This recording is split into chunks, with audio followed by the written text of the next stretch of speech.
Buenas noches, tardes o días, dependiendo desde qué momento o qué lugar ustedes lleguen a ver este video. Bienvenidos y bienvenidas a un nuevo programa para este canal de YouTube. Yo soy Juan González y me encuentro con dos personajes muy especiales que ustedes ya conocen muy bien y que a ustedes les gusta y los piden mucho y siempre quieren que regresen. Entonces, bueno, vamos a hacer un programa de geopolítica de los buenos que hace rato ya que no hacíamos. Me complace presentarles al profesor Javier Sánchez, profesor de la Universidad de Antioquia de Relaciones Internacionales, director del Semillero de Asia. Profesor, ¿cómo se encuentra usted? ¿Cómo está el día de hoy? Juan, muy buenos días, también buenas tardes, buenas noches para ti, para Gustavo y para todas las personas que nos estén viendo en este momento. Muchas gracias, profe Javier. Y profe Gustavo, ¿cómo se encuentra usted? Profe también de Relaciones Internacionales, profe de Geopolítica, que dirige el Semillero de Geopolítica. Muchos lo conocen también. Profe Gustavo, le doy la bienvenida. ¿Cómo se encuentra el día de hoy? Muchas gracias, Juan Pablo. Muy bien, agradecerte nuevamente por la invitación. Saludo a quienes escuchen este programa. Muy bien, muchas gracias a ustedes por aceptar la invitación. Bueno, vamos a comenzar ya sin más preámbulos.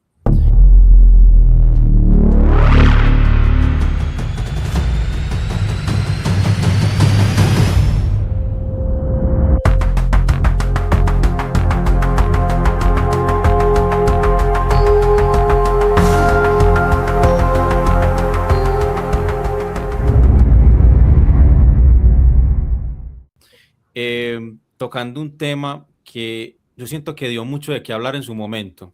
Si no estoy mal, la semana pasada, ustedes me corregirán, no sé si fue la semana pasada o hace 15 días, nos despertamos con la noticia de que Ucrania había atacado un barco iraní en el Mar Caspio.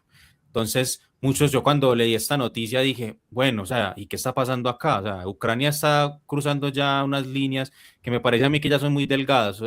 Ataca territorio ruso, ataca población civil.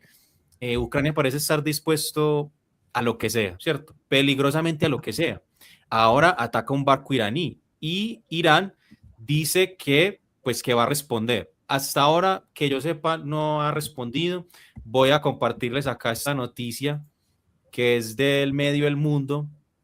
Este medio titula que la alianza entre Rusia e Irán funde las guerras de Ucrania y el Golfo. Vamos a ver cómo lo ven ustedes, profesor Javier y profesor Gustavo. Pues aquí más o menos lo que el medio, la noticia nos invita a pensar es que pues la alianza entre Rusia e Irán viene siendo muy fuerte. Tanto así que Irán le provee de sus poderosos drones que ellos pues vienen produciendo. Irán ya sabemos que está ahí en un problema con el gigante norteamericano. Pero entonces voy con Javier.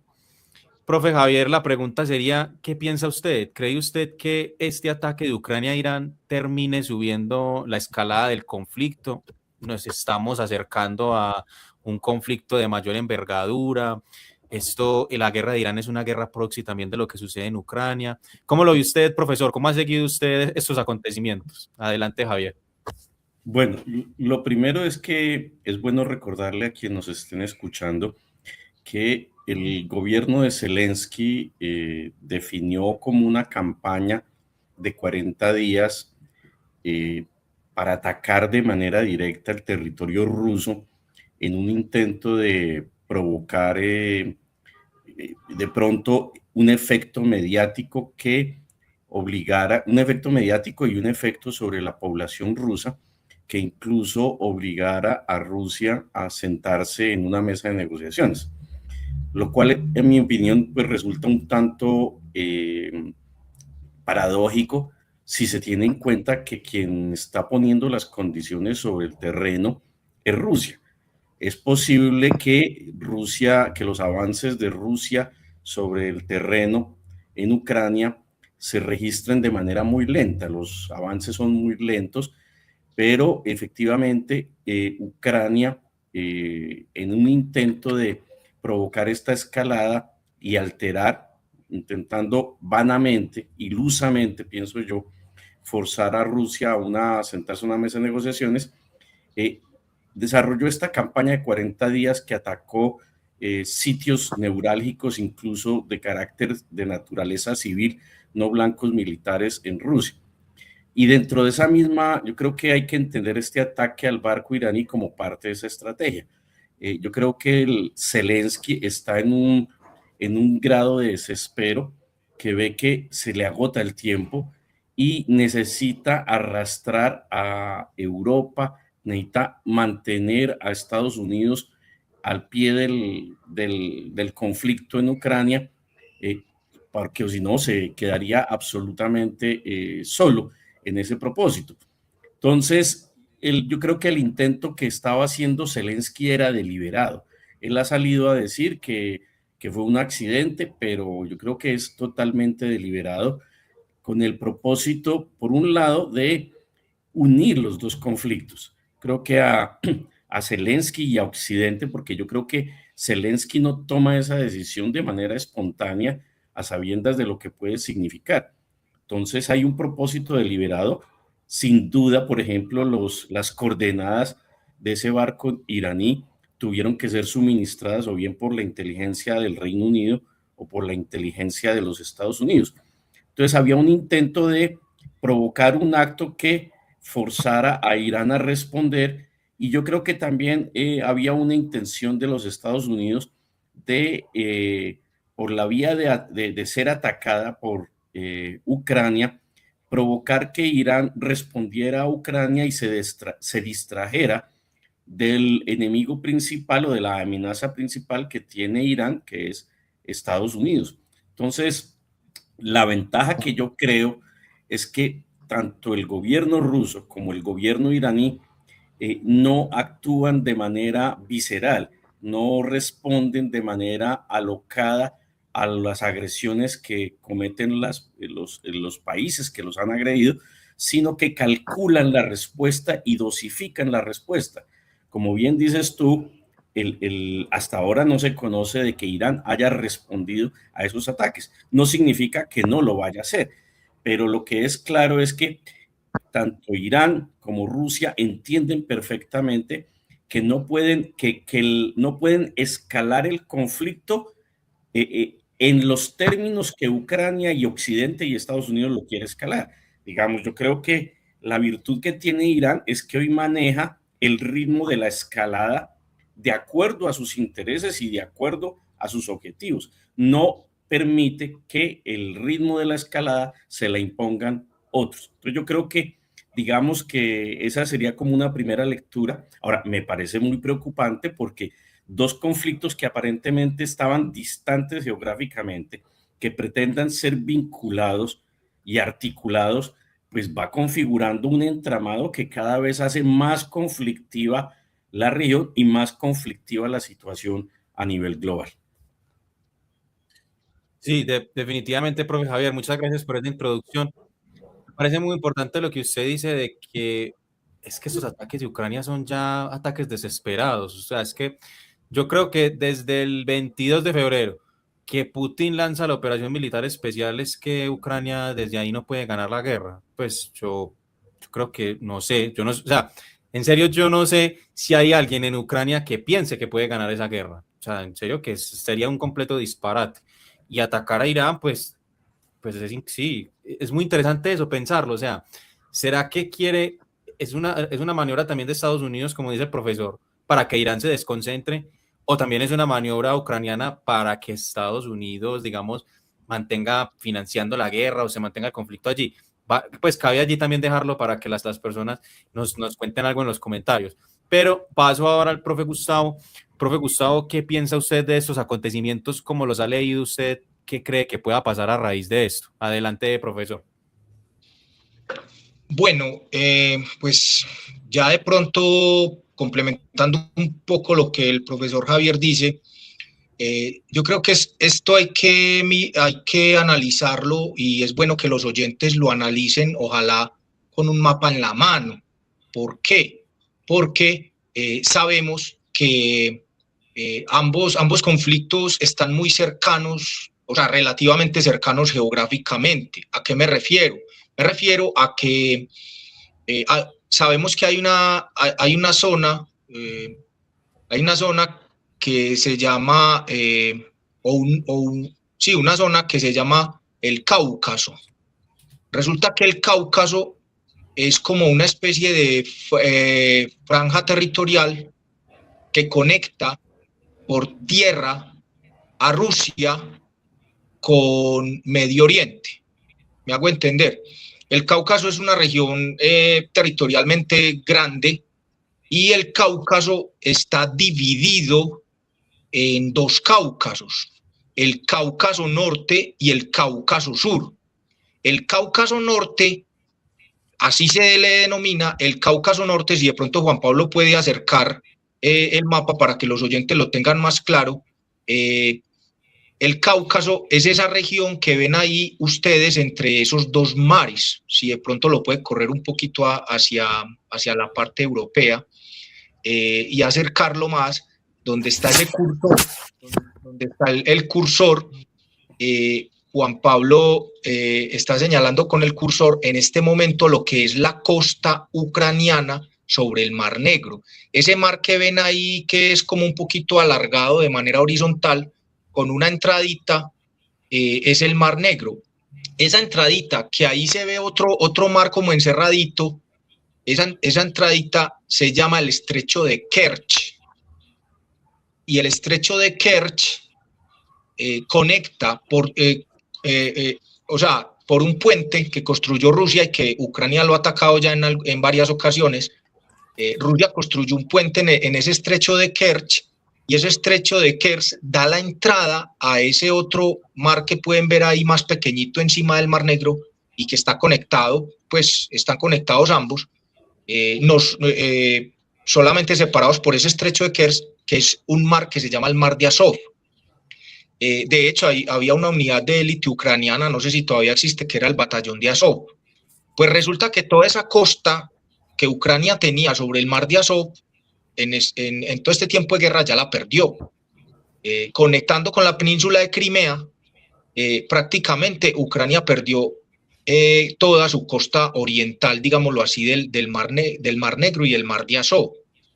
Perdió la península porque sabemos que ya en el 2013 Rusia se la tomó, y en este momento está a punto de perder lo que le queda de costa sobre el Mar Negro, que es fundamentalmente territorios de la provincia de Kherson y un puerto muy importante en la historia de Rusia y de Ucrania, pues de lo que es la Rusia histórica, que es Odessa, porque en este momento Rusia está ejerciendo un bloqueo sobre el puerto de Odessa. Volvamos al Cáucaso. El Cáucaso, como pueden ver ahí, es esa región terrestre que está entre el Mar Negro y el Mar Caspio. Ese mar que está como horizontal ahí es el Mar Negro, y el mar que está como vertical es el Mar Caspio. La diferencia es que el Mar Negro tiene una salida que conecta con el con el Mar Mediterráneo por dos estrechos que los controla Turquía, que se llaman el Estrecho de Bósforo y el Estrecho Dardanelos. En cambio, el Mar Caspio, como pueden ver ahí en el mapa, el Mar Caspio es prácticamente un mar encerrado. ¿Qué pasa? Que esa costa sur del Mar Caspio, del Mar Caspio le corresponde a Irán. Eso es costa iraní. O sea, ese Mar Caspio tiene costas de varios países: Irán, Azerbaiyán, Rusia, Kazajstán y Turkmenistán. Pero esa franja sur del Mar Caspio es costa iraní. ¿Qué pasa? Que ahí fue donde Ucrania atacó a un barco iraní. Como pueden ver en el mapa, toda esa costa de abajo de Irán, esa extensa y larga costa que tiene abajo, es la costa que tiene sobre el Golfo Pérsico o Golfo Arábigo-Pérsico.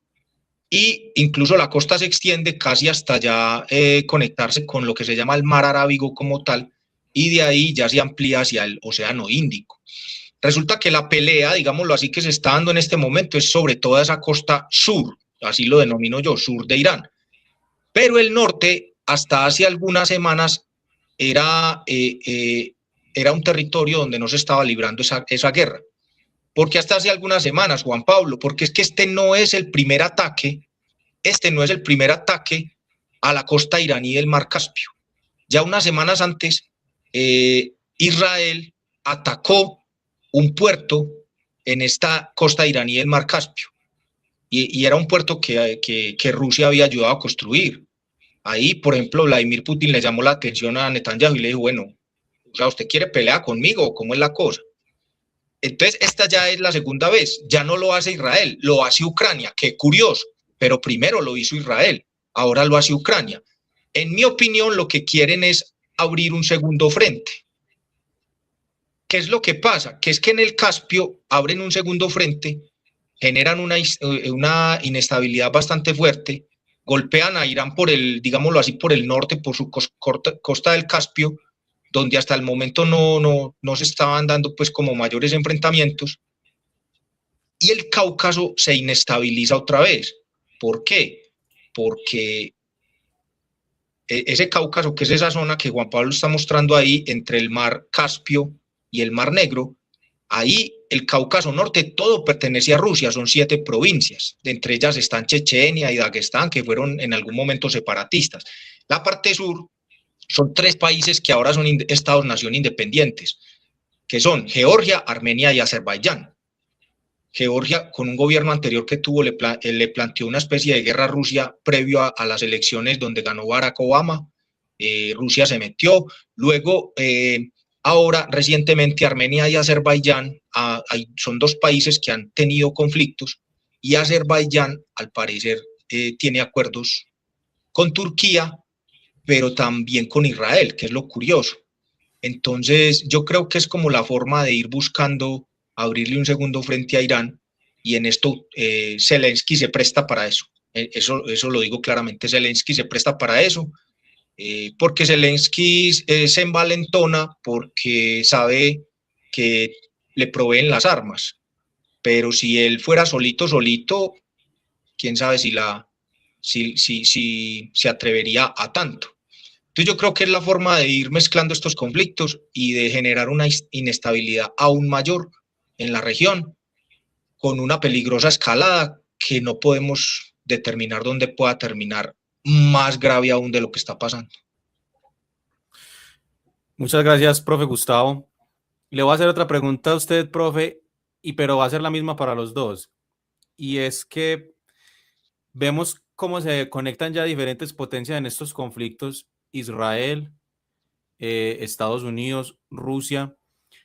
Estamos hablando de que posiblemente entra una escalada global, pero miren que desde hace un tiempo medios amarillistas o youtubers, muchos medios hablan de tercera guerra mundial, de guerra a escalas globales, pero yo vengo pensando, no sé ustedes qué piensen, yo vengo pensando que lo que está pasando en el mundo tiene más características de guerra fría, de guerras calientes que estallan en diferentes puntos, pero que son apoyadas por detrás, ¿cierto? Por potencias que, digamos, no se encuentran frente a frente en el campo de batalla, ¿cierto? Ya sabemos cómo fue la Guerra Fría entre la Unión Soviética. Ahora yo veo, y por eso es lo que les quiero preguntar a ustedes, yo veo que esto tiene más tintes de Guerra Fría, de Estados Unidos y China, que tienen una Guerra Fría más diferente, ¿cierto?, que la Unión Soviética, porque China le compite con recetas económicas, con tecnología, con diplomacia. Pero bueno, profe Gustavo, aquí mi pregunta es esta: ¿cómo está siguiendo China esos acontecimientos? ¿Qué cree usted qué intereses tenga China acá? ¿O realmente cuál es la posición del gobierno chino? Porque si China aspira a ser potencia mundial, pues tiene que seguir muy de cerca todos estos acontecimientos. Y bueno, no sé, profe Gustavo, ¿usted qué piensa? La pregunta es la misma para los dos, y no sé, Javier, qué piense. Pero entonces, profe Gustavo, que acaba de hablar, le doy la palabra. ¿Cómo ve usted que Pekín, cómo sigue esos acontecimientos? Adelante, profesor. Pues el caso de China es muy particular porque China tiene muchos intereses en Irán, digámoslo así, tiene lazos comerciales, económicos, buena parte del petróleo de China llega por Irán. Irán es parte fundamental de ese gran proyecto que se llama la nueva ruta de la seda. Si Irán cae, el proyecto de la nueva ruta de la seda se sufrió un golpe muy fuerte porque dentro de ese proyecto de la ruta de la seda está el contactar directamente a China con todos los países de Medio Oriente por vía terrestre. Es absolutamente necesario y la vía más cercana para conectar a China con los países del Medio Oriente es Irán, porque la otra sería dar una vuelta por Rusia, por el Cáucaso y esa zona pues tiene una geografía un poco más enrevesada, aparte que es un trayecto más largo.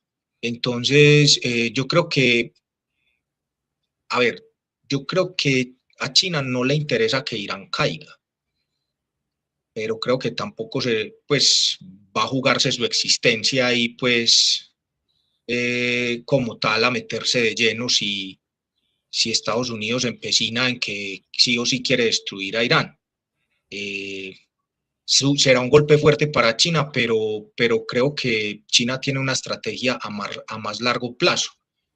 En el corto plazo, pues es innegable que pues, lo que está pasando y pues que Irán está poniendo una cuota muy dolorosa porque es su propio territorio el que se está viendo atacado. China está sufriendo afectaciones también en sus intereses económicos. Un aliado está siendo golpeado, pero eso desgasta a los Estados Unidos, eso es evidente. De hecho, por ejemplo, veía un portal yo donde ya están diciendo que Estados Unidos en este momento se está quedando sin interceptores. Prácticamente tiene que coger a todas sus industrias militares a marchas forzadas a hacer más interceptores. Y Juan Pablo, pues la guerra también es económica. La guerra tiene un componente económico. Y el componente económico es que Estados Unidos, sus componentes militares son muy costosos. En cambio, los de Irán son más baratos. Compare, por ejemplo, cuánto vale un misil Patriot versus cuánto vale un dron Shahed o inclusive un misil balístico de Irán. Es decir, la guerra también es económica. Irán la libra con medios más económicos que le cuesta, pero el aparataje militar de Estados Unidos es más costoso.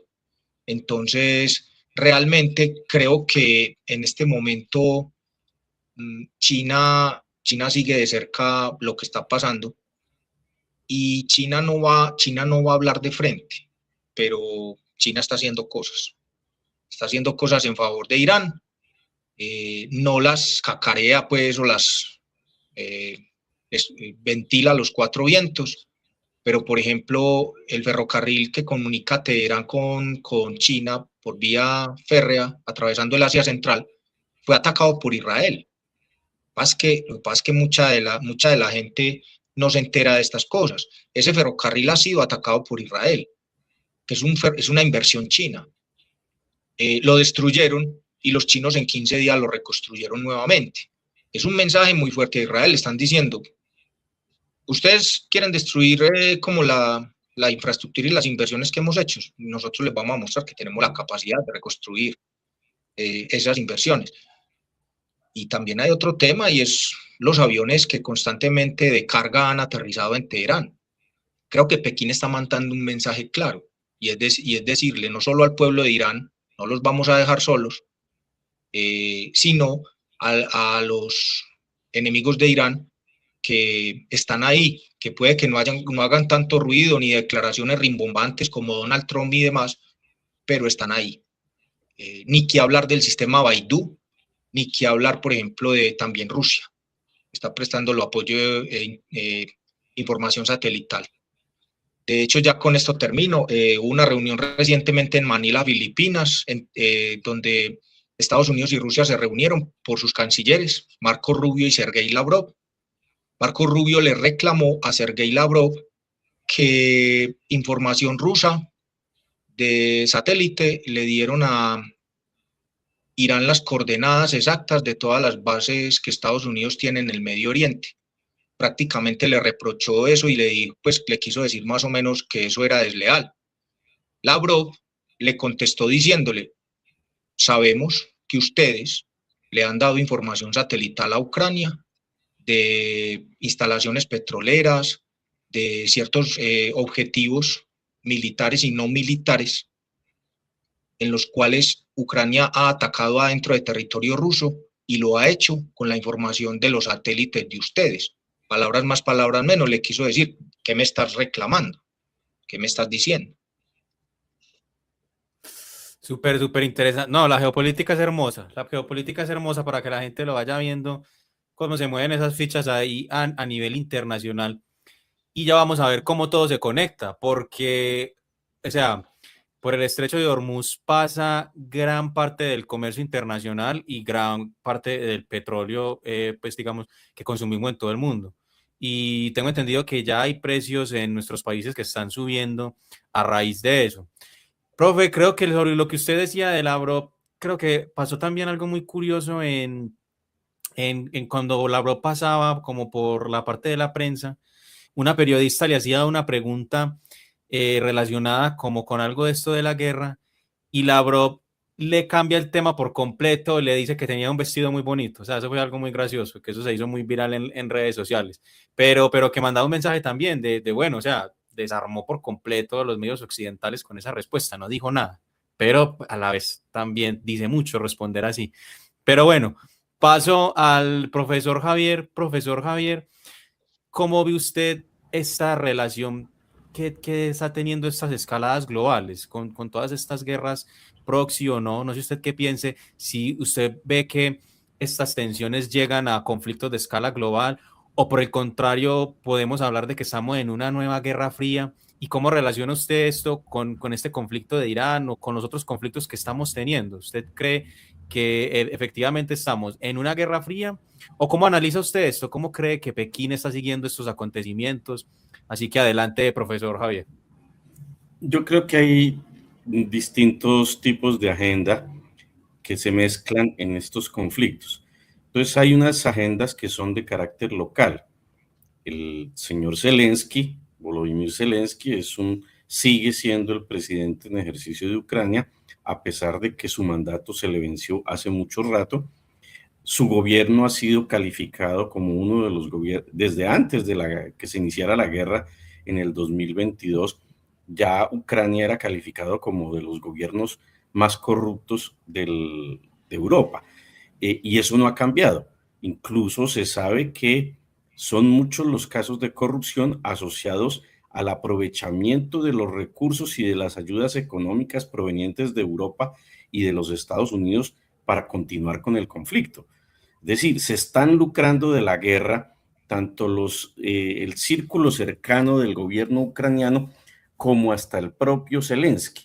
Hay sospechas de que Zelensky habría abierto cuentas en otros países de Europa a los que estaría dirigiendo parte de los recursos que muy seguramente iban originalmente a la guerra.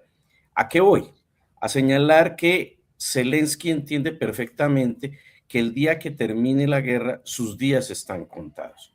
Incluso en días recientes se ha producido una remoción de varios de los funcionarios cercanos, incluyendo creo que el ministro de Defensa ucraniano, y al que desde ya se le calificaba como un posible opositor o un contendiente de Zelensky el día que hubiera nuevamente elecciones. Entonces, ahí hay una agenda que es particular. Y para garantizar la sobrevivencia del régimen ucraniano, pero incluso la sobrevivencia de la persona misma de Zelensky, Zelensky necesita que el conflicto continúe. El día que baje el conflicto, tiene sus días y sus horas contadas. Entonces, ahí hay un propósito deliberado de Zelensky de seguir arrastrando de manera permanente a los países europeos, a Estados Unidos, y obviamente si se puede dar la mano con Israel, pues lo hace. Todos sabemos entonces también que Israel también tiene su agenda propia. Digamos casi que pudiéramos decir que el ataque de agresión a Irán, tanto el de hace un año, el año pasado en el junio del 2025, como el actual que comenzó el 28 de febrero, ha sido una agresión cometida por parte de Estados Unidos, empujada por Israel. Lo han revelado los propios funcionarios de los Estados Unidos, que ha sido la presión israelí la que ha conducido a que Estados Unidos se embarque en esta guerra. Ya cada vez son más las voces de protesta de congresistas del Partido Demócrata de los Estados Unidos que califican a Trump como un insensato que está conduciendo ha llevado a los Estados Unidos a involucrarse en una guerra de esta magnitud simplemente por favorecer a Israel. Y aquí vuelven otra vez las agendas individuales y personales. Parte de esa involucramiento de Estados Unidos muy seguramente tiene que ver con el escándalo de Epstein. Todo parece indicar que las acusaciones que se ciernen sobre el papel jugado por Trump y lo que Trump habría hecho en la manipulación y el abuso sexual de menores de edad, tiene a Donald Trump con el agua al cuello. Y el agua al cuello se la determina es el lobby israelí, el lobby judío en Estados Unidos. Entonces, hay agendas individuales que intentan ocultar preocupaciones de otra naturaleza. Pero obviamente las relaciones internacionales y la geopolítica, bueno, y habría la otra agenda personal, la del propio Netanyahu, que también tiene elecciones en un par de meses y podría ser también derrotado en estas elecciones. Entonces, esas son las agendas individuales y nacionales que ayudan a explicar una parte del conflicto y del escalamiento de estos conflictos. Pero obviamente la relación internacional y la geopolítica no se puede explicar estrictamente o exclusivamente por esas agendas nacionales. Hay unas agendas de carácter geopolítico que están en la trastienda, en la trasescena. Entonces, por ejemplo, ¿por qué el ataque a Rusia? El ataque a Rusia es un programa, una hipótesis y una línea de trabajo de la política exterior estadounidense desde la época del gran analista Joseph Brzezinski, que señalaba la importancia de golpear a Rusia y de utilizar a Ucrania como ariete para debilitar a Rusia. Entonces, eso ha sido una parte que ha sido una agenda que de manera tardía se ha venido ejecutando, pero ese es el objetivo fundamental. Siempre ha estado sobre el interés de los Estados Unidos y de Europa también, porque en esto Europa va de la mano de Estados Unidos. Han querido debilitar y prácticamente fragmentar a la Unión Soviética en el pasado y ahora a Rusia, sin lograrlo. Ahora, ocurre una situación que quizás no alcancemos a abordar hoy acá, pero efectivamente ya el propio Putin está siendo objeto de una enorme presión dentro de su país porque consideran que estos ataques que ha desarrollado, que ha llevado a cabo Ucrania, no contra instalaciones militares, sino contra instalaciones civiles, pone obviamente los pelos de punta sobre la población rusa, que la población rusa empieza a exigirle a su mandatario unas respuestas mucho más contundentes a ello. Y por eso es que hemos visto que la semana pasada y esta semana hay como si Rusia le hubiera metido el pie al acelerador en la guerra. Y todo parece indicar que va a ser va a ser así, no solamente para darle tranquilidad a la población rusa que exige respuestas contundentes, que exige que se termine ese asunto de la guerra en Ucrania lo más pronto posible, sino porque objetivamente ya va siendo el momento de que efectivamente culmine ese proceso. Y por el otro lado, el otro aspecto geopolítico que hay ahí, más allá de las agendas individuales, es que desde hace ya mucho tiempo China fue declarada la amenaza estratégica más importante para los Estados Unidos. Desde la época de Obama desarrolló una política que se llamaba la del pivote asiático. Estamos hablando del año 2012, 2013, en la que señalaba que Estados Unidos debía girar su política hacia el este, hacia la zona de la cuenca Asia-Pacífico. Lo que pasa es que tal vez Estados Unidos no ha sido coherente. Desde el punto de vista estadounidense, yo considero que esa era una estrategia adecuada, repito, desde el punto de vista estadounidense, no el mío. Era una estrategia adecuada si quería contener a China, pero no ha sido lo suficientemente coherente todo el tiempo. Entonces, hay ocasiones en que, digamos, se relaja esa política y otras en las que se refuerza. La llegada de Trump, ¿qué es lo que hace? Volver a retomar esa agenda de centrarse en la cuenca Asia-Pacífico. Y por eso es que Estados Unidos emite su doctrina de seguridad nacional en diciembre del año pasado, en la que vuelve a señalar lo mismo. Dice, no todas las regiones del mundo tienen la misma importancia para Estados Unidos. Tenemos que rectificar esa postura de que consideramos todas las partes del planeta como del mismo peso específico, y resulta que eso no es así. Entonces, ¿qué es lo que está bregando a hacer Estados Unidos? Estados Unidos está bregando primero a dejarle el chicharrón, perdónenme los oyentes la expresión, el chicharrón de Ucrania a los europeos. Y, por otro lado, aspira a poder concentrarse en su batalla contra China. Lo que pasa es que en ese camino se enreda cuando termina dándole contentillo y satisfacción a los deseos de Israel y ataca a Irán en la creencia ilusoria de que el ataque contra Irán sería una operación quirúrgica al estilo del secuestro del presidente Maduro en Venezuela, que sería una cosa de horas o a lo sumo de días, y que con asesinar al ayatolá Jamenei, el régimen iraní se caería y instalarían un gobierno títere como el que hoy tiene Estados Unidos en Venezuela. Pero eso no ocurrió, y a este momento ya la guerra de Irán sobrepasa los 4 meses, marzo, abril, mayo, junio, julio, agosto. Ya vamos a completar 5 meses de esa guerra. Estados Unidos sigue empantanado, no ha logrado salir de manera decorosa y tiene a escasos 2 meses y medio las elecciones que pueden significar la derrota al Partido Republicano. Y obviamente, si el Partido Republicano pierde mayorías en Cámara y Senado, Trump podría ser objeto de un juicio político dentro del propio Congreso. Entonces, digamos, lo que es complicado en la geopolítica es que se enredan agendas de carácter individual, incluso individual de los individuos, me refiero a Trump, a Netanyahu, a Zelensky, con agendas que son de carácter geoestratégico o geopolítico, que ya son las agendas del imperio norteamericano o del intento de Israel de acrecentar su influencia y de consolidar su proyecto del Gran Israel. Entonces, eso es lo que hace complicada la cosa.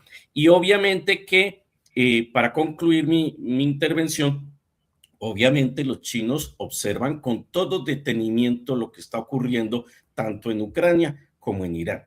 Ellos aprenden, están viendo cuál es la respuesta que ha tenido Estados Unidos a la reacción de Rusia en Ucrania y a la reacción de Irán en su propio territorio, y los chinos hacen el aprendizaje como corresponde, porque saben que la siguiente ficha del dominó a nivel geopolítico global pueden ser ellos. Entonces ellos están en un proceso de aprendizaje, al igual que lo dice el profe Gustavo, yo confirmo, también sostengo lo mismo. China no se queda quieto, lo que pasa es que la forma de actuación y de intervención de China es mucho más diplomática o estratégica, y por tanto no es grandilocuente, no es de medios de comunicación ni de reflectores, pero es bastante decisivo. La puntería, para ponerle, y con esto cierro mi comentario, la puntería de los misiles iraníes que han golpeado las bases estadounidenses en todo el Medio Oriente, eso solo se explica por un aporte en materia de datos de inteligencia que fundamentalmente deben haber sido aportados o por Rusia o por China, gracias a esa plataforma de la que hablaba el profesor Gustavo, de Beidou, que es un sistema de posicionamiento global competidor del GPS norteamericano, y que es superior al GPS norteamericano en la medida en que tiene muchos más satélites en órbita que permiten hacer una ubicación casi que con un margen de error mínimo sobre los blancos a los que se puede dirigir, por ejemplo, un ataque o un misil. Entonces, creo que esos son los otros elementos que podríamos traer aquí a esta mesa de análisis. Muchas gracias, profesor. Usted dice cosas muy, muy interesantes, pero dice algo que a mí me gustaría mucho resaltarlo. Y de pronto me salgo un poco del tema, pero me parece importante que la gente se lleve esto. Me parece muy importante la intervención del profe Javier, porque nos habla de que existen unas agendas locales, nacionales, pero que estamos en un mundo globalizado, interconectado, y que esas agendas nacionales o locales no son ajenas a las agendas internacionales. Profe, cuando usted decía eso, a mí se me venía a la mente lo siguiente. Pues hoy estamos grabando esto 7 de agosto en un cambio de poder de la posición presidencial del señor Abelardo de la Espriella. Y entonces hay gente que dice, es que Petro hizo mal esto, es que la campaña esto y lo otro. Sí, pueden haber errores y hay unas agendas nacionales efectivamente, pero es que, ojo, que el presidente de los Estados Unidos dijo que su candidato era este. Y la gente dice, no, pero es que es un loco dando su opinión, la gente vota. No, o sea, es totalmente determinante porque son personas con capacidad política, con capacidad económica, todas las agendas al fin y al cabo se interconectan o interactúan de alguna forma. O sea, me parece muy importante que la gente se lleve esto para que por fin entienda de que las cosas que suceden, sea lo que sea lo más mínimo, realmente tiene algún tipo de conexión con lo que está sucediendo afuera. Y más si nosotros somos un país del tercer mundo, pues que es que nosotros, o sea, Colombia, y lo hemos visto en clase con los profesores, Colombia no tiene política exterior propia, no puede. Los países del tercer mundo casi que no pueden tener una política exterior propia. Pero, profe Javier, muchísimas gracias por la intervención, es muy importante. Y les propongo que pasemos a la siguiente noticia o al siguiente acontecimiento que nos va a dar también mucho de qué hablar, y es el siguiente. En los últimos días, esto sí fue muy reciente, esto fue esta semana, si la memoria no me falla, sucedió algo en España. Atención a la gente de España, si de pronto nos llega a ver, las personas que tienen familiares en España, que es muy común también que tengan familia por allá. España ha sufrido una crisis migratoria. La derecha española lo llama también invasión, ¿cierto? Ustedes saben que aquí ya salen, España tiene elecciones el otro año, entonces esto le sirve también a mucha gente. Esto aquí puede conectar muchas cosas. Ustedes saben que en España hay una tendencia fuerte de grupos neonazis, de grupos neofascistas. Bueno, entonces ahí por allá aparecen calificativos distintos de invasión, aparecen adjetivos xenófobos, un montón de cosas. Pero no sé ustedes qué piensan, y vamos a ver esta noticia, si tal vez eso sea una parte muy superficial de lo que esté pasando realmente, porque Ceuta, la crisis migratoria es en Ceuta. Ceuta es una ciudad que está básicamente en esa punta entre España y África y que es un punto clave en ese estrecho de Gibraltar. Y bueno, y miren lo que titula este medio. Dice, ¿por qué la inteligencia china cree que el Mossad puede estar detrás de la crisis migratoria en Ceuta? Entonces, vuelvo al profesor Javier. Profesor Javier, ¿usted cómo ha leído estos acontecimientos? Sabemos que fueron, algunos medios dicen 70.000 personas intentaron cruzar la frontera, otros dicen que 80.000, otros dicen que menos, pero fue muchísima gente. Fue muchísima gente. Y bueno, es curioso también, profe Javier, ¿no le parece a usted que 50.000, 60.000 personas tomen la decisión de un momento a otro de cruzar una frontera? Y más en este punto, porque sabemos en dónde está ubicados Ceuta y Melilla, que en este caso fue Ceuta, pero que mañana podría ser Melilla, ¿cierto? Entonces, profe Javier, vuelvo a usted y le doy la palabra. ¿Cómo ha seguido usted estos acontecimientos? ¿Qué piensa usted sobre lo que titula este medio? Adelante, profesor Javier. Juan, me voy a tomar la licencia de dejar sin respuesta unos minuticos esta segunda pregunta, porque no quisiera conectar más bien el comentario final que hacías antes de proponernos este tema, de que todo está conectado. Justamente en estos días de descanso estaba leyendo este libro que recomiendo a todos los que nos estén viendo. El Tao de la Guerra, del coronel Pedro Baños. Del coronel Pedro Baños. Y entonces voy a leer brevemente un par de párrafos en los que justamente él muestra cómo la forma de pensar occidental es muy distinta de la forma de pensar de los orientales, y eso tiene que ver con la vida, pero también con la geopolítica. Entonces dice el coronel Pedro Baños, dice, las diferencias entre ambas culturas son más que notables. Mientras que el pensamiento occidental tiende a ser analítico y lineal, el pensamiento oriental y específicamente el chino suele ser holístico y circular. En Occidente, para estudiar un objeto, tendemos a separarlo de su contexto. Si queremos entender algo, lo aislamos. Nuestro pensamiento es categórico. Definimos qué qué es una cosa y qué no lo es. Por el contrario, señala el Pedro Baños, el relacionismo chino implica que no se puede entender una parte sin el todo. Las cosas no existen de forma aislada, sino en correspondencia con otras. Su pensamiento es contextual.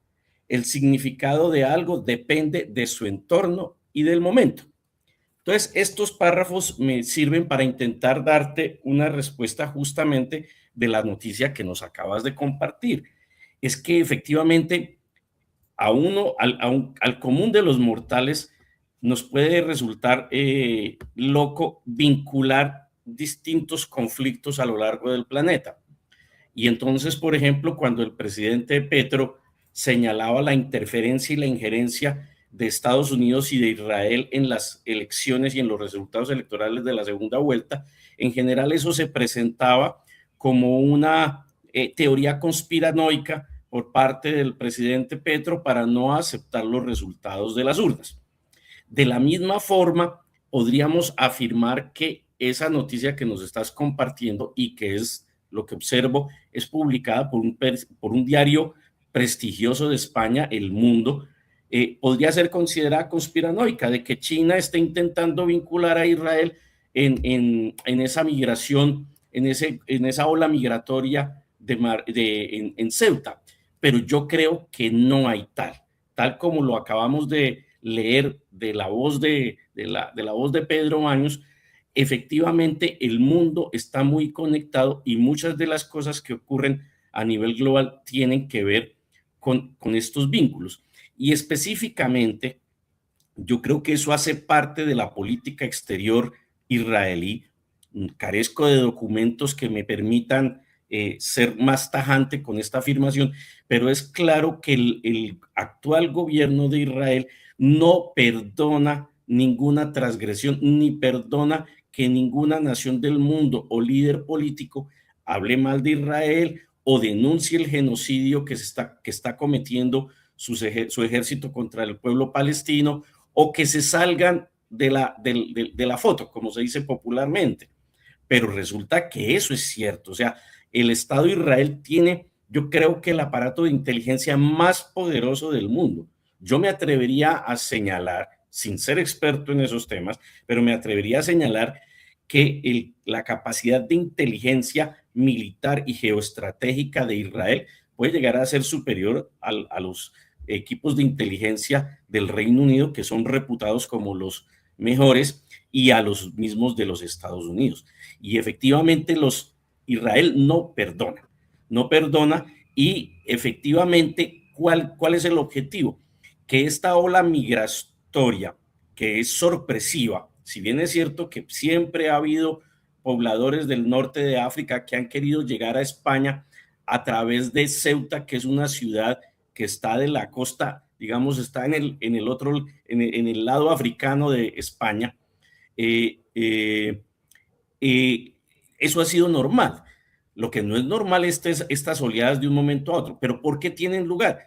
Porque es que el gobierno de Pedro Sánchez, el gobierno de España en concreto, de un tiempo para acá, ha sido muy tajante a la hora de condenar a Israel y los crímenes que Israel está cometiendo contra el pueblo palestino.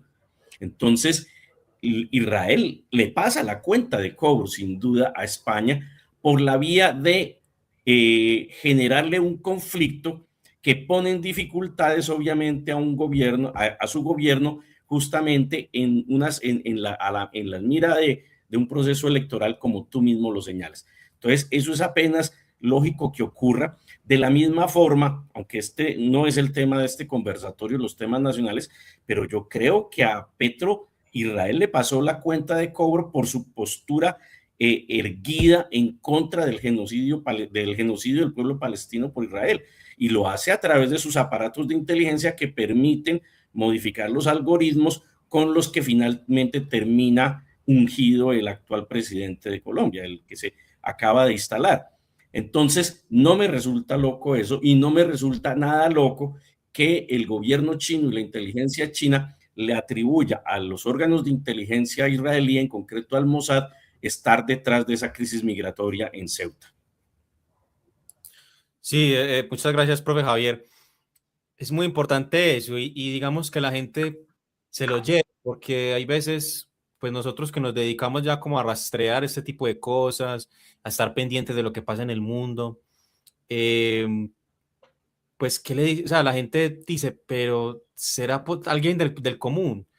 Se preguntará, ¿será posible eso? O sea, pero, o sea, nosotros le decimos, sí, es que las élites hacen eso, o sea, las élites funcionan así y las élites occidentales, o sea, no se les olvide que existe una lista de Epstein, que hay pruebas, que hay documentos desclasificados, que hay videos, que hay fotos. O sea, y mire, o sea, las élites hacen eso. Ahí está Pastrana, ahí está el señor Donald Trump, ahí está él, que ahora es rey de Inglaterra. O sea, y si nosotros estamos en manos de esas personas, pues alcáncense a imaginar ellos qué serían capaces de hacer con nosotros con tal de conseguir sus intereses. O sea, lo siento mucho yo, pues con todo respeto, porque yo sé que hay personas que votaron por el presidente electo, digamos, porque creían que estaban haciendo lo correcto, ¿cierto? Hay personas que en medio de lo que piensan creen que están haciendo lo correcto y bueno, está bien, pero, pero en verdad que nos entristece muchísimo que hayan engañado a tanta gente y que no sé, que luego el día de mañana les vayan a decir que lo que pasa en Gaza no es un genocidio, o sea, es por este tipo de cosas. Se me vienen muchas cosas a la mente, pero y bueno, y se me van chocando los cables, pero me parece muy importante resaltar eso de la intervención del profe Javier, y es que las élites están dispuestos a hacer lo que sean para conseguir sus intereses. Bueno, Bueno, un sí, puntico chirriquitico que adelante, tiene que profe. ver con lo que hemos hablado de Irán. Es que no podemos olvidar que una de las formas que ha buscado tanto Israel como Estados Unidos desestabilizar a Irán es por la vía de estimular intenciones separatistas o intereses étnicos en Irán, por ejemplo, con la población baluche o con la población de origen kurdo. Eso lo han intentado y se ha sabido perfectamente de cómo Israel ha intentado, ha apoyado logísticamente, financieramente a esas, digamos, a esas posibles opositores del gobierno central de Irán, pretextando los problemas étnicos, el tratamiento de los problemas étnicos, pero eso lo han utilizado. Eso es, desafortunadamente, puede que eso no sea muy glamuroso, pero desafortunadamente en la geopolítica la patada más bajita es patada de karateca, directo a la nuca.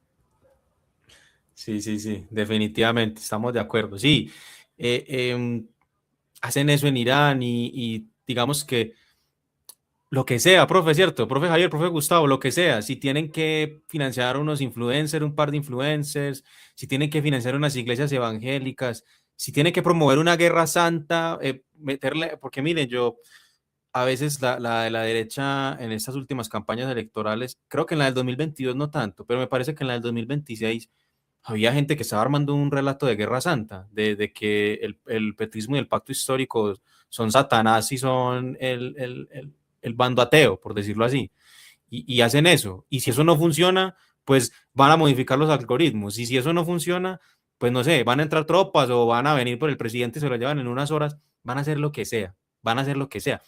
Piénsenlo ustedes del lado que sea, no se imaginen a Trump, a Epstein, a Netanyahu, podría hacerlo Putin, Xi Jinping también, ¿cierto? Es política, es realpolitik. Pero bueno, para no extenderme tanto, paso al profesor Gustavo. Profesor Gustavo, ¿cómo ha seguido usted estos acontecimientos? ¿Qué opina de lo que sugiere esta noticia? De que al parecer hay unos informes de inteligencia chinos que dicen que detrás de la crisis migratoria en Ceuta hay allí intereses geopolíticos mucho más grandes, sea el Mossad, sea la CIA, sea lo que sea, ¿cierto? ¿Cómo ha leído usted esta noticia, profesor? Adelante. Bueno, Juan Pablo, de pronto antes de que se me olvide, que pronto no se me vaya a ir la idea, tú mencionaste que, por ejemplo, pues la gente del común a veces tiene una lectura muy particular, ¿cierto? Eh, Creo que te escuché decir eso. Lo que pasa, Juan Pablo, es que, pues, bueno, a mí a veces me gusta meterme en problemas. Eh, Cuidado, cuidado. Lo que pasa es que, con todo respeto, la gente del común no ha perdido la inocencia. Yo ya la perdí. Pues, o sea, a mí estudiar la geopolítica me hizo perder la inocencia hace mucho rato. Y como diría el filósofo Arturo Schopenhauer, el conocimiento causa dolor. ¿Qué quiere decir eso? Que el que desconoce vive feliz. ¿Por qué? Porque desconoce. Pero el que conoce, eso le causa dolor. ¿Por qué? Porque empieza a generarle un montón de dudas, de preguntas, de querer saber más, de querer conocer más, y entre más lee, más se angustia, y eso se vuelve una bola de nieve. Entonces a eso voy, o sea, es porque las personas del común no han perdido la inocencia. Y con todo respeto, tragan entero, sobre todo los jarabes que le dan los medios de comunicación, sobre todo lo que tienen que ver con los medios de comunicación de televisión, prensa, pues las redes sociales, de pronto algunos, por ejemplo tu caso y otros, tratan de salirse de ese redil. Pero, por ejemplo, es vergonzoso ver, por ejemplo, análisis geopolíticos o cuando los medios de comunicación de prensa escrita, algunos periódicos o algunas noticieros de los noticieros acá en Colombia o las emisoras de radio tratan de hacer un análisis de lo que está pasando en otro lugar del planeta. Y uno ve que, por ejemplo, para hablar del Medio Oriente, confunden un sunita con un chiita, un árabe con un turco con un persa. O sea, hacen una mezcolanza impresionante y prácticamente un montón de generalizaciones. Entonces todo el mundo es terrorista y los musulmanes son terroristas. ¿Usted imagina donde 2.000 millones de personas tuvieran una visión extrema de una religión?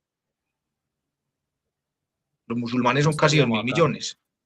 La inmensa mayoría, casi su totalidad, son personas que en las sociedades viven de manera tranquila.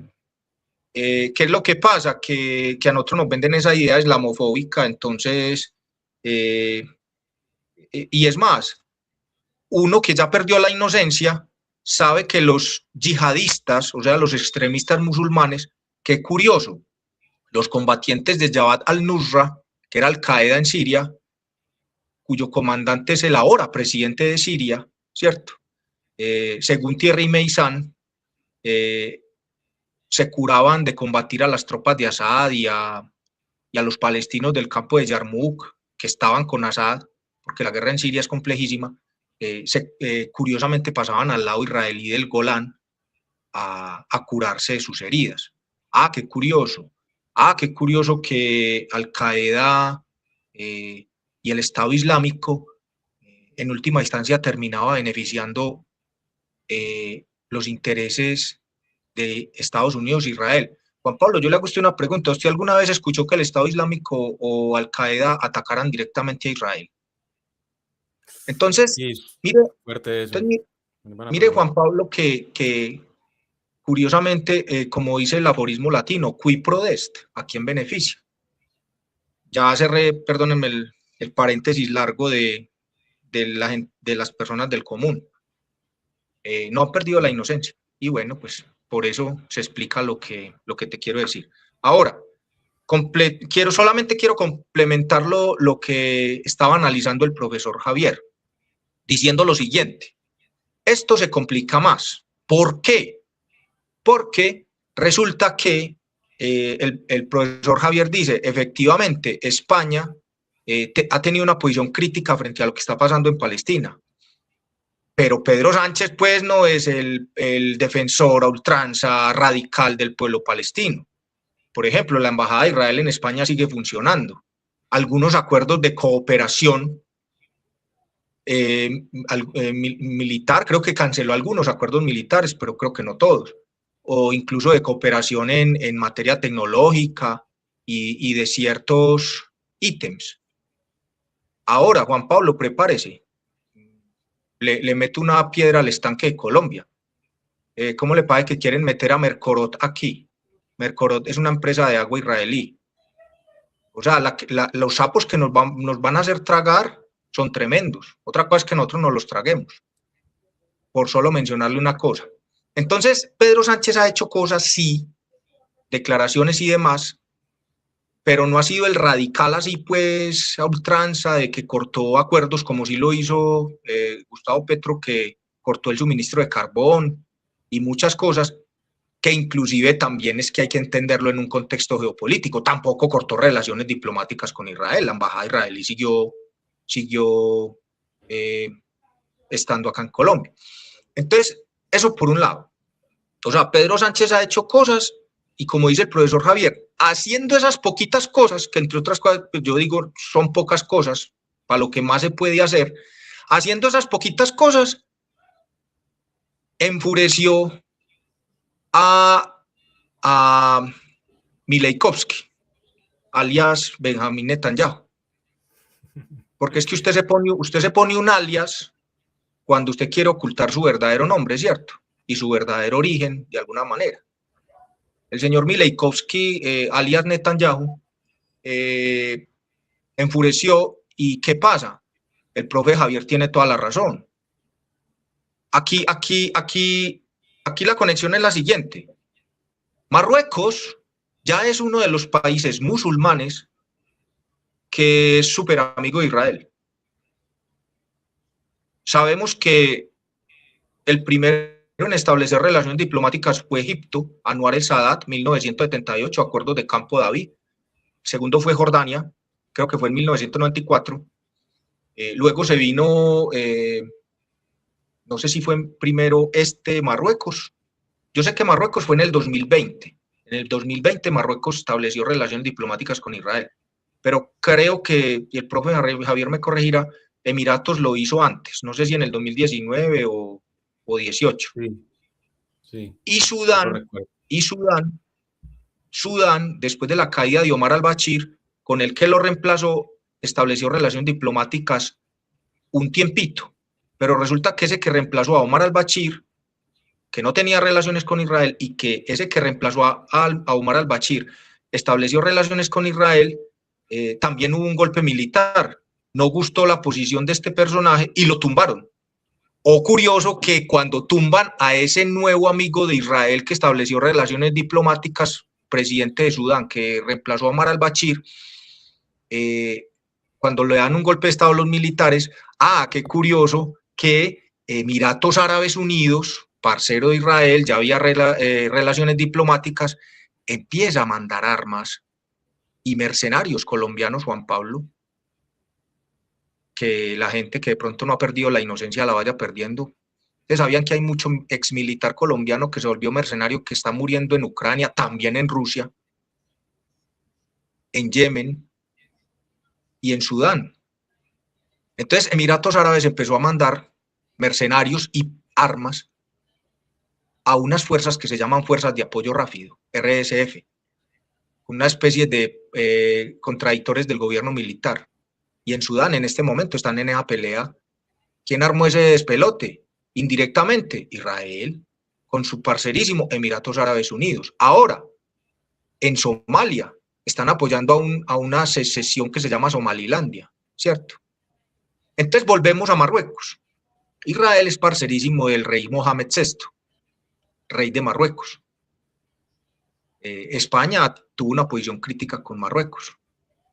Marruecos tiene malas relaciones con su vecino oriental. ¿Saben cuál es el vecino oriental de Marruecos? Un país que es el país territorialmente más extenso de África, que se llama Argelia. Y Argelia, en las reuniones de Naciones Unidas, su representante diplomático ha tenido unos discursos también muy beligerantes contra Israel, acusándolo de genocidio. O sea, el representante argelino ha sido muy fuerte en contra de Israel. Marruecos y Argelia hace muchas décadas se lavan muy mal. En el sur de Marruecos hay una zona que se llama el Sahara Occidental, que era colonia española. Allá habitan unas personas que llaman los saharauis, y resulta que Marruecos, Juan Pablo, para que los oyentes sepan, Marruecos con los saharauis se comporta de una manera muy similar, por no decir que igual, a cómo Israel se comporta con los palestinos. les ha quitado territorio, también construye muros, los ha reprimido. Lo que pasa es que los saharauis son más de poquitos, alguna manera se alzaron en armas. ¿Y qué pasa? Que crearon un frente que es el Frente Polisario, que ha combatido al ejército marroquí por la represión que ejerce contra el pueblo saharaui, y cuando el ejército marroquí lleva a cabo las ofensivas, pues los saharauis se refugian en territorio argelino. Entonces Marruecos acusa de que Argelia es alcahueta con los saharauis. Entonces mire, Juan Pablo, cómo se va conectando con todo. Entonces, como Marruecos la va mal con los saharauis, porque en España se denuncia lo que Marruecos hace con los saharauis, ¿sabe por qué, Juan Pablo? Porque los saharauis, uno de los idiomas que hablan es español. Entonces, algunos españoles sienten simpatía por el pueblo saharaui. Eso enfurece a Marruecos, y a la vez resulta que el gobierno de Pedro Sánchez, en medio de toda esta crisis que Europa está viviendo por el aprovisionamiento energético, porque, Juan Pablo, hagámonos una pregunta. Los países europeos, ¿cómo están paliando la crisis de abastecimiento energético que están teniendo hoy día, consecuencia de que Rusia ya no les proporciona gas?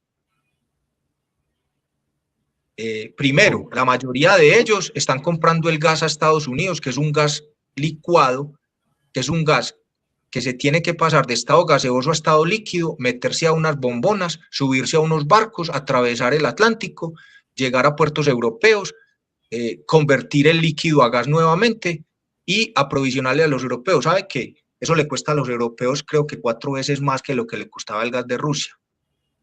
Negocio redondo para Estados Unidos, no. Francia no tiene ese problema, porque Francia la mayoría de su energía es energía nuclear. Inglaterra, Noruega, Dinamarca y otro país tienen todavía las reservas del gas del norte, de las plataformas del gas del Mar del Norte. Y España, ¿sabe de dónde está sacando su gas, Juan Pablo? El gas para aprovisionar a España junto con la energía solar, que España es abanderada en eso también. Entonces España no está teniendo problemas energéticos como sí lo está teniendo, o sea, en cuanto a gasto. Alemania y otros países de Europa Oriental que tienen que comprar el gas más caro a Estados Unidos, España no está teniendo ese problema. ¿Por qué? Porque resulta, Juan Pablo, que el gas de España viene por unos gasoductos que van por debajo del océano, del mar Mediterráneo, y ese gas viene de Argelia, enemigo de Marruecos, o Marruecos enemigo de Argelia. Argelia tiene acuerdos con España de suministro de gas. España tiene buenas relaciones con Argelia recientemente. Marruecos le enfurece esa situación. Israel es amigo de Marruecos. Ergo, curiosamente, se da la crisis de los refugiados. Pero Juan Pablo, es que esto, el profesor Javier tiene toda la razón, es que esto fue orquestado. Y no lo digo yo, busque los videos en internet. Camiones con estas personas eran escoltados por la policía marroquí. Y abrían las compuertas de atrás, se bajaba toda esa gente y la policía ahí. ¿Cómo me vas a decir que la policía, que es la que se debe encargar del manejo de las fronteras, coadyuva esa situación? Claro, cogieron la valla de Ceuta, ¡prum!, se pasaron para el otro lado. Esto fue complicidad de la policía marroquí. Y Mohamed VI es súper amigo, parcerísimo, de Mileikovsky, alias Netanyahu. Estados Unidos, súper amigo de Gianni Infantino, le van a dar la final del Mundial del 2030, ya que yo soy pues como chismoso y farandulero, ¿cierto? Le van a dar la final a Marruecos del 2030, Gianni Infantino también está metido aquí y es súper amigo de Trump. El hijo de Mohamed VI lo invitan a todas esas cenas de gala. No estoy diciendo que el hijo de Mohamed VI tenga que ver con lo de Epstein, eso sí creo que es absolutamente falso si lo dice. Pero lo invitan a estas cenas de gala con el rey de Inglaterra y con Donald Trump. Además, porque Marruecos, esto también es tema de recursos, Juan Pablo. ¿Usted sabía que Marruecos va a ser una vedette muy atractiva al futuro? Porque creo que, si el profesor Javier me corrige, el 50% de las reservas de fosfatos del mundo están en Marruecos. No en Marruecos, en los territorios saharauis. Adivine quién se va a quedar con eso, o quién se quedó ya, Marruecos. Los fosfatos son fundamentales, como las tierras negras, las tierras raras y la urea. No me extiendo más. Súper esa intervención. Ojalá nos viera ciudadanos españoles y españolas sobre esto. Pues muy importante esto para todo el mundo, pero ciudadanos españoles y españolas, muy importante que tuvieran esto presente porque, porque, bueno, los partidos políticos necesitan votos y van a sacar sus narrativas del otro año, pero cuidado que lo que hay detrás de esto son entramados ya mucho más grandes. Que miren aquí ya lo que menciona el profesor Gustavo Soto. Profesor Javier y profesor Gustavo, yo les voy a mostrar esta imagen, les voy a picar la lengua, básicamente les voy a picar la lengua a ustedes con esto, y con esto les propongo que finalicemos. Miren lo curioso que viene sucediendo en el mundo y es el problema que estamos teniendo con los estrechos. Ya el profesor Gustavo nos hacía una abrebocas bueno, miren los recursos que hay allí en el Sahara. Por cierto, triste también lo que sucede en el Sahara, personas que han sufrido mucho, son ya también 50 años yo lo llamaría de ocupación. Es triste también lo que hizo España, con la muerte de Franco se desentendió de esto porque al fin y al cabo se supone que su responsabilidad era darle algún tipo de solución a eso, pero bueno, eso es un tema ya muy amplio. Eh, miren, por ejemplo, en dónde está la crisis migratoria, en un estrecho. Miren dónde se ha concentrado la guerra de Irán y Estados Unidos, en un estrecho, el estrecho de Hormuz. Miren lo que pasa en la guerra civil de Yemen y cómo ahora parece que Arabia Saudita quiere meter sus manos ahí, cómo es que los hutíes de Yemen atacan barcos rusos, estadounidenses. Es el estrecho de Bab al-Mandeb, el estrecho de Gibraltar. Por allí pasan muchos recursos, llegan al canal del Suez, luego van por Bab al-Mandeb, está el estrecho de Hormuz que saca gran cantidad de petróleo y de recursos. Entonces, no sé, yo quisiera que finalizáramos con esto. Le doy la palabra al profe Javier. Esta imagen es como para picarle la lengua a usted, profesor. Usted, como para ir finalizando, ¿qué reflexiones le suscita esta imagen a raíz de los conflictos que hemos venido mencionando? Entonces, profe Javier, le doy la palabra para que nos cuente usted qué piensa. Juan, yo creo que el mapa nos pone la evidencia de qué se mueve detrás de muchos de los conflictos que hay a nivel global. Históricamente, una de las fuentes del poder mundial ha sido obviamente los recursos naturales, pero no basta con controlar los recursos naturales, también hay que controlar las rutas de transporte de las mercancías o de esos recursos naturales. Entonces, muchas de las guerras que el mundo ha tenido que conocer han tenido que ver o luchas por guerras por el control de los recursos, no tanto por los territorios. Son guerras por los territorios, pero porque son ricas en recursos. Ya lo acaba de decir el profe Gustavo cuando recuerda que en el Sahara Occidental lo estratégico es que justamente es una gran reserva de fosfatos. Entonces, ese territorio es estratégico, es por eso. Si en la región del Medio Oriente no hubiese petróleo, quizás no habría tal nivel de conflictividad en esta región del mundo. Quizás no habría habido toda esa serie de guerras que hay ahí. Si Venezuela no tuviera petróleo, a lo mejor los estadounidenses le habrían perdonado la vida al presidente Maduro. ¿Cuál es la razón por la que hasta ahora no hayan ido por Nicaragua? Pues porque en Nicaragua no hay petróleo. Entonces, no significa que eso vaya a detener una agresión de Estados Unidos sobre Nicaragua o sobre Cuba, porque hay otras razones aparte, digamos, de los recursos estratégicos con que cuente un territorio para decidir tomar control de ese lugar. Pero efectivamente en el mundo contemporáneo y a pesar del ejercicio de los propósitos que el mundo se ha planteado de reducir la dependencia de los combustibles fósiles y de hacer un proceso de transición energética, aún todavía el mundo gravita alrededor de la matriz energética basada en hidrocarburos y por eso esos lugares donde hay tantos recursos naturales y especialmente recursos como el petróleo y el gas natural, pues son estratégicos.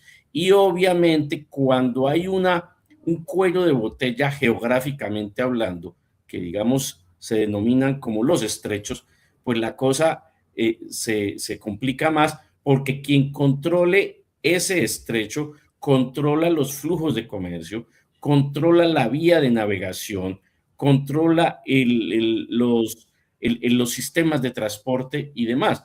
Entonces, claro, ahí se está jugando parte de la geopolítica de los 2 últimos años.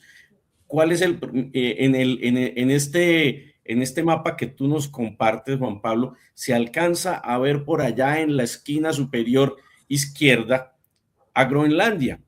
Y debemos recordar que una de las pretensiones de Estados Unidos bajo la administración de Trump 2.0 es quedarse con Groenlandia. ¿Y por qué por Groenlandia? Porque Groenlandia es la vía de comunicación, es la ruta de transporte hacia el océano Ártico, y a Estados Unidos le interesa controlar esa vía justamente porque entiende que hoy Rusia quizás es la nación del mundo que tiene una mayor presencia y fronteras con el océano Ártico, y por tanto en ese propósito diseñado por Brzezinski que mencioné en una de mis intervenciones, pues todo lo que afecte el normal flujo del comercio de Rusia hacia el mundo, hacia Europa, pues tiene que ser atacado. Entonces, no es coincidencia ese mapa, no es coincidencia que justamente este conflicto migratorio ya no diríamos en Ceuta, sino justo enfrente del estrecho de Gibraltar, tenga lugar. Debemos recordar que ahí hay otro actor en juego, y es que el estrecho de Gibraltar sigue teniendo, el peñón de Gibraltar sigue estando bajo el control del Reino Unido, y es un tema de litigio entre España y el Reino Unido. Y uno se pregunta, ahí en el mapa, en ese mismo mapa que nos pones aquí enfrente, se ve el Reino Unido mucho más arriba. ¿Y qué tiene que ver el Reino Unido con el estrecho de Gibraltar? ¿Qué está haciendo ahí? Pues está estableciendo una cabeza de playa que le permite tener el control del mar Mediterráneo, no solamente para efectos mercantes, para efectos comerciales, sino también para el transporte, por ejemplo, de armas. Muchas de los armamentos, de las armas que llegan al Estado de Israel para seguir atacando a los países vecinos de Israel, como al pueblo palestino, transitan por el mar Mediterráneo. Y obviamente que por eso es que Israel le ha concedido tanta importancia a esa relación con Marruecos. Como bien lo señala el profe Gustavo, la relación entre Marruecos e Israel es bastante estrecha. Y efectivamente, en esos acuerdos de Abraham que se suscribieron en el año 2020, varias naciones del mundo árabe y del mundo musulmán decidieron recomponer sus relaciones con Israel. Y eso no fue una iniciativa de estas naciones, eso fue un proyecto liderado por los Estados Unidos para quitarle opositores o para quitarle enemigos a su aliado estratégico en el Medio Oriente, que es Israel. Es decir, doblegar la voluntad de los países árabes que en el pasado habían manifestado una solidaridad radical con el pueblo palestino, y ponerlos del otro lado de la balanza. Y obviamente que Marruecos se ha constituido efectivamente en un aliado estratégico de Israel. Entonces no es el azar el que justamente muchos de los conflictos tengan que ver con este tipo de estrechos o de puntos geográficos. En una de sus intervenciones ahora el profesor Gustavo también nos recordaba el tema del puente de Kerch, o sea, otro punto de conexión geográfico muy importante que en este caso pues ya golpea a Rusia en el conflicto que mantiene con Ucrania. Esa es la misma razón por la cual tan pronto se instala Donald Trump en este segundo mandato, le exige, no le pide ni le solicita, sino le exige al presidente de Panamá, Mulino, que rescinda el contrato que le había otorgado el gobierno panameño a 2 empresas chinas que administraban 2 puertos sobre el canal de Panamá. Eso tiene nombre propio. O sea, todo, digamos, la geopolítica digamos, tiene varios fundamentos y varios motivos que son los que le imprimen el movimiento, y las contradicciones que se dan en el terreno de la geopolítica tienen que ver con el control de territorios ricos en recursos naturales y con el control, y entre otras cosas, no son los únicos, con el control de las rutas de transporte marítimo, terrestre o de otra naturaleza. Muchas gracias, profe Javier, por esa intervención tan importante. Iba a decir algo y se me escapó. Bueno, mientras me acuerdo, pues le doy la palabra al profe Gustavo. Profe Gustavo, ¿usted cómo analiza este mapa? Tenemos el estrecho de Gibraltar, el estrecho de Bab al-Mandeb, el estrecho de Hormuz, que casualmente son lugares en donde se presentan conflictos, hay tensiones y hay choque entre, digamos, entre potencias, entre diferentes países. Y me acabo de acordar de lo que iba a decir sobre Gibraltar, precisamente, y es que, profe y oyentes, la gente ve a Gibraltar y dice, pues al Reino Unido, ¿esto para qué? Es un balneario, un lugar para ir de vacaciones.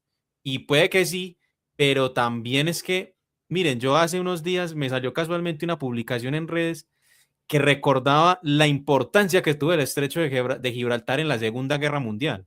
O sea, inclusive podríamos especular que si no fuera por Gibraltar, la campaña del África, ¿cierto? Recordemos las campañas del África, el Africa Corps, de la Alemania nazi contra Inglaterra y demás.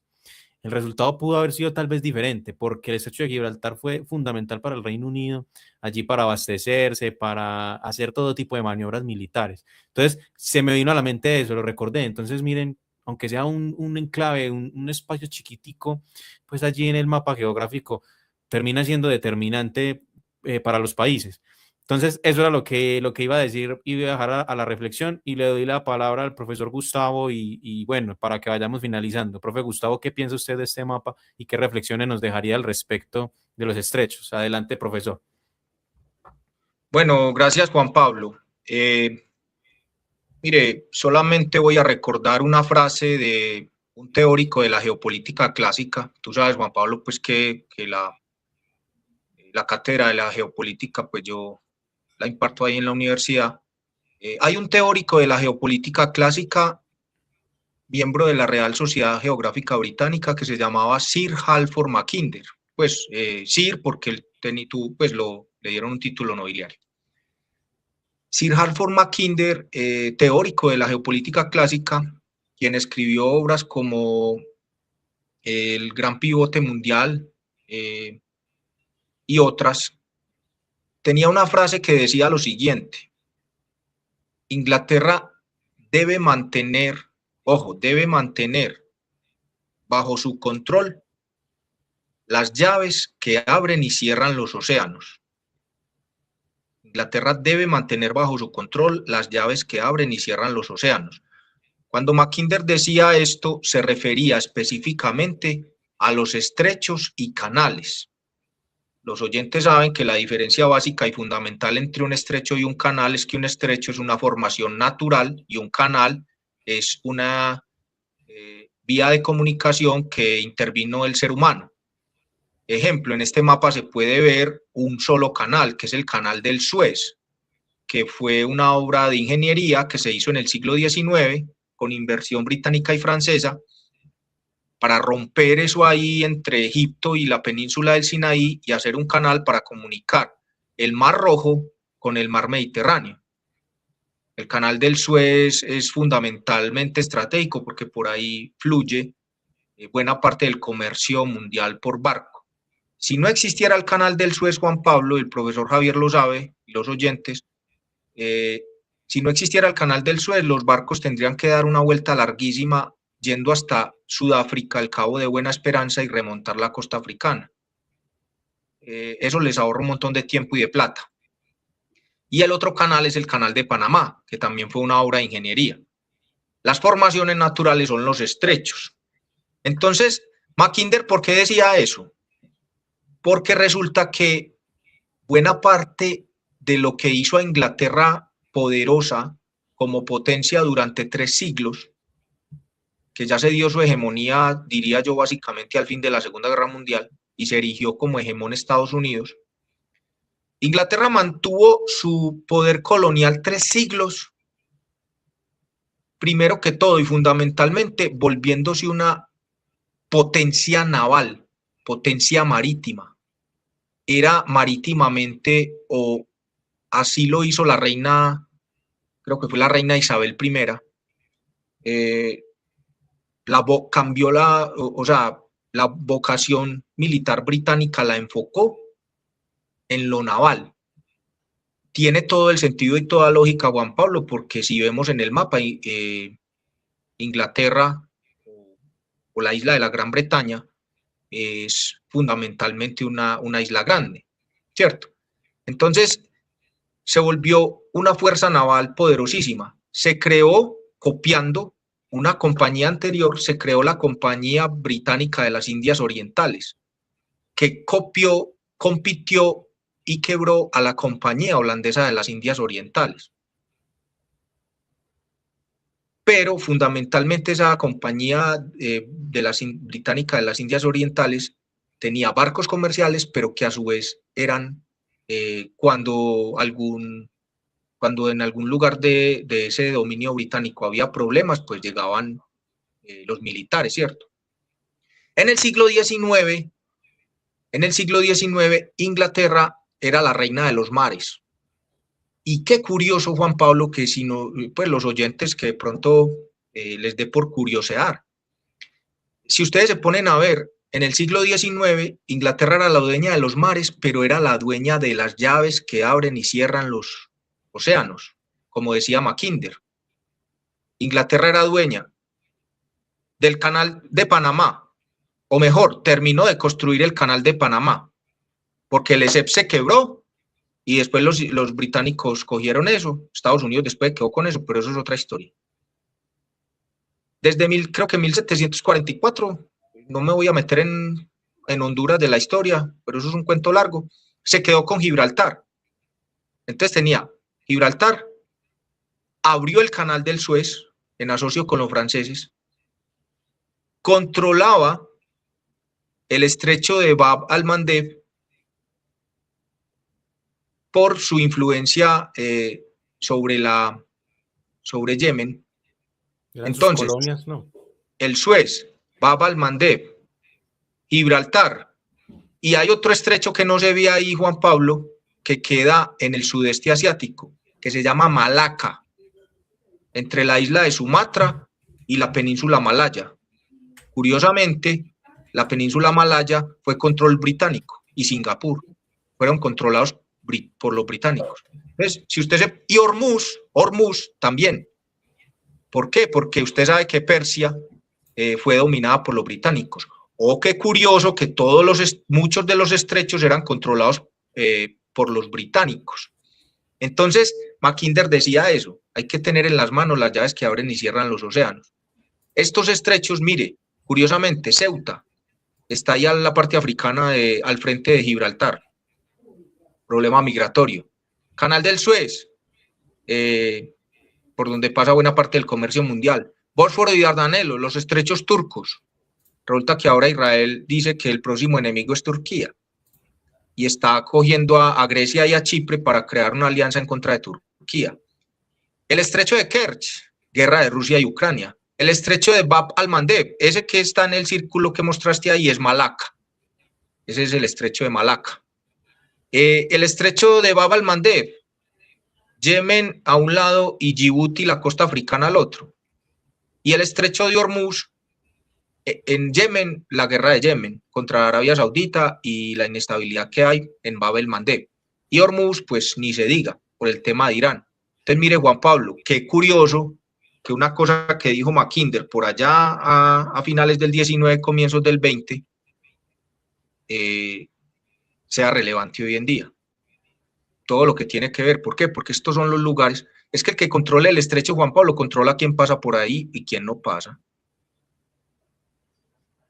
Total. Y miren, me parece muy interesante también poner las cosas en su contexto histórico, porque, bueno, yo no sabría si atribuirle eso al mundo globalizado, a la globalización, a la interconexión de todo.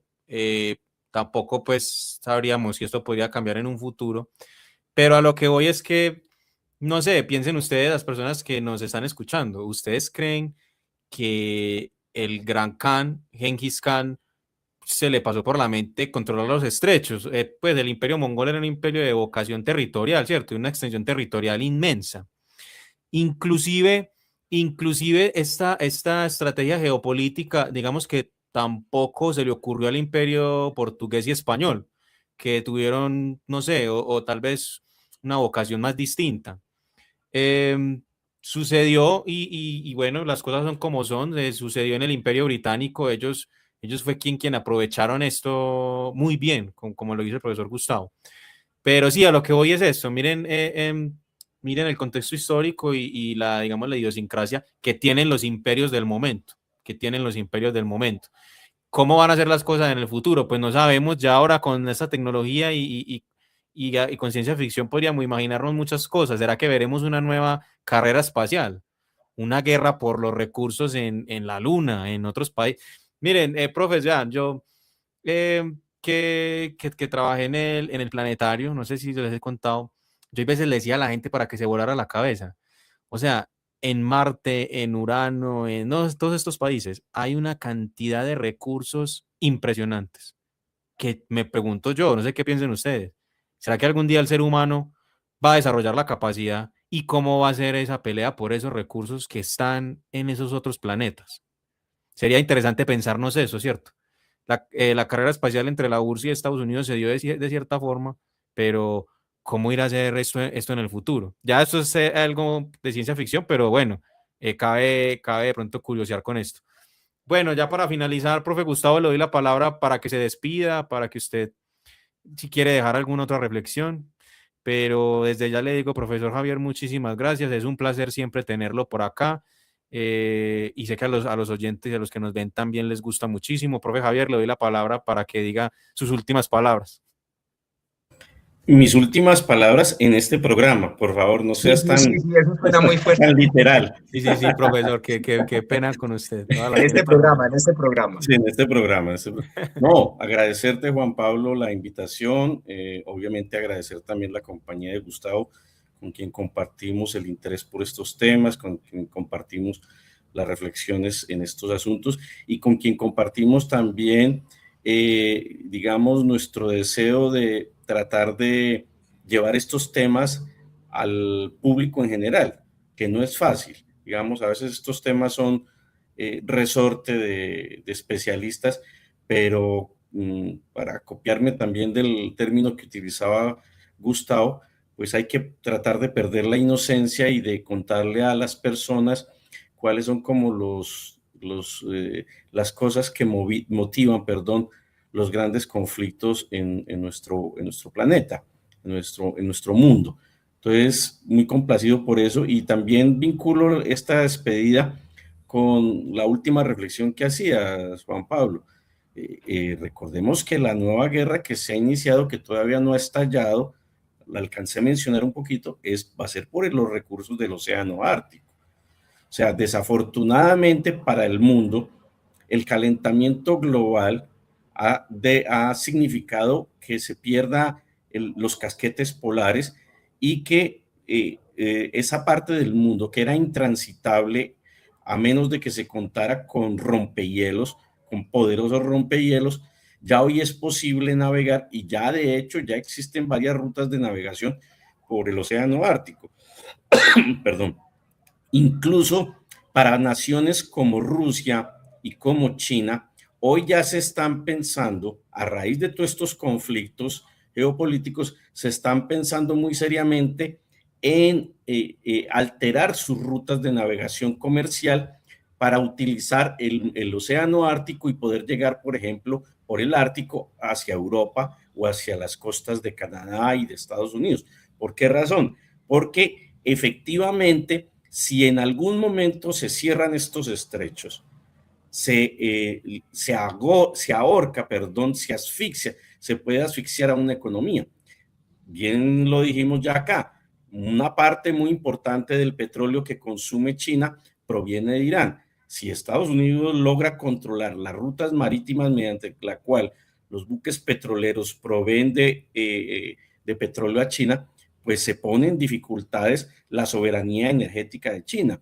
Por eso es que efectivamente China ha reforzado a través de rutas terrestres y ferroviarias los vínculos con el Medio Oriente para garantizar que por otras vías los recursos energéticos que requiere. Y de la misma forma también eso ha motivado a China, y eso es favorable no solo para China, sino para el mundo, ha reforzado sus procesos de transición energética.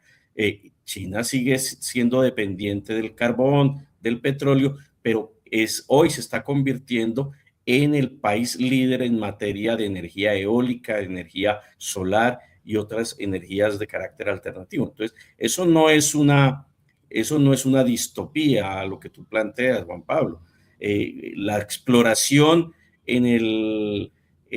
por fuera de la órbita terrestre no tiene como un propósito fundamental el avance de la ciencia ni el conocimiento, no, tiene trasfondos de tipo económico y es muy triste para el mundo y eso va a continuar, pero es muy triste, ¿por qué? Porque como ya nos estamos, voy a utilizar un término muy coloquial colombiano, ya no estamos parrandeando en este planeta y ya prácticamente lo deterioramos totalmente, nos toca ya buscar otro planeta para también proceder al mismo proceso extractivista que ha conducido a este planeta, incluso a poner en tela de juicio la continuidad de la especie humana sobre el mismo. Entonces, es lamentable, pero así es. Y obviamente por todo esto yo creo que es importante, y con esto ya concluyo, que el mundo pudiera efectivamente transitar hacia un mundo multipolar en el que no hayan una sola potencia hegemónica que de manera unilateral le imponga todas las reglas al resto del mundo, sino que haya, digamos, un reparto de responsabilidades entre las distintas potencias. Y obviamente uno de los temas globales que tendrá que enfrentar ese mundo multipolar, que lo estamos viendo frente a nuestros ojos, pero que no termina de consolidarse por la terquedad de Estados Unidos de querer seguir siendo la única hegemonía sobre el planeta Tierra. Necesitamos que ese mundo multilateral se ponga como meta atacar estos problemas globales, algunos de los que han salido a flote en la conversación, como el tema migratorio, como el tema del cambio climático, como el tema de los recursos naturales, pero de una forma concertada y global. Son problemas globales que requieren respuestas globales. Muchas gracias, profe Javier, por esa intervención. Muy importante. Qué bueno que menciona usted lo de la lucha por el Ártico.